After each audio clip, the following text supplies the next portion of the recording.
அண்மை செய்தியை பார்த்து வருகிறோம்.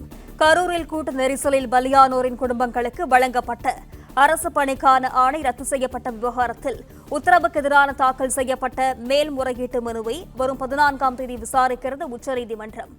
விவரங்களுடன் செய்தியாளர் நிரஞ்சன் இணைப்பில் உள்ளார். வணக்கம் நிரஞ்சன், விவரங்கள் என்ன? பதிவு செய்யலாம். கரூர் துயர சம்பவம் சம்பந்தமான விவகாரம் என்பது தற்பொழுது உச்சநீதிமன்றத்தை நாடி இருப்பது நம் அனைவருக்குமே தெரியும். ஏற்கனவே இந்த பணி ஆணை ரத்து செய்யப்பட்டதற்கு எதிராக தமிழ்நாடு அரசு தனியாக மனு தாக்கல் செய்திருந்தது. அதே போல இந்த விபத்தில் சிக்கி உயிரிழந்தவர்களின் குடும்பத்தார் சார்பாகவும் உச்சநீதிமன்றத்தில் தங்களுக்கு அந்த பணி வழங்கப்பட வேண்டும், கருணை அடிப்படையில் தான் அரசு தங்களுக்கு அந்த பணி என்பது வழங்கி இருந்தார்கள். எனவே தங்களுக்கு அந்த பணியை கிடைப்பதை உறுதி செய்ய வேண்டும் என்ற பல்வேறு கோரிக்கைகளையும் வலியுறுத்தி மனுக்கள் என்பது தாக்கல் செய்யப்பட்டிருந்தது.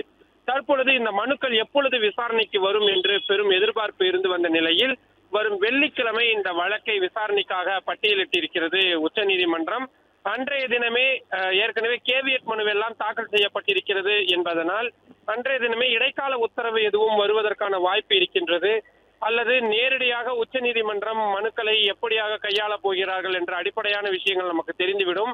ஆனால் மிக முக்கியமாக வழக்கு விசாரணை என்பது மிக விரைவாகவே எடுத்துக் கொள்ளப்பட்டிருக்கிறது. அடுத்த வாரம் வெள்ளிக்கிழமை இந்த வழக்கு விசாரணைக்காக பட்டியலிடப்பட்டிருக்கிறது. மிக முக்கியமான நகர்வாக பார்க்க வேண்டியதாக மற்றும் ஆப் ஸ்டோரில் இருந்து பாலிமர் செயலியை QR கோடு மூலம் பதிவிறக்கம் செய்யுங்கள். செய்திகளை உடனுக்குடன் பெறுங்கள்.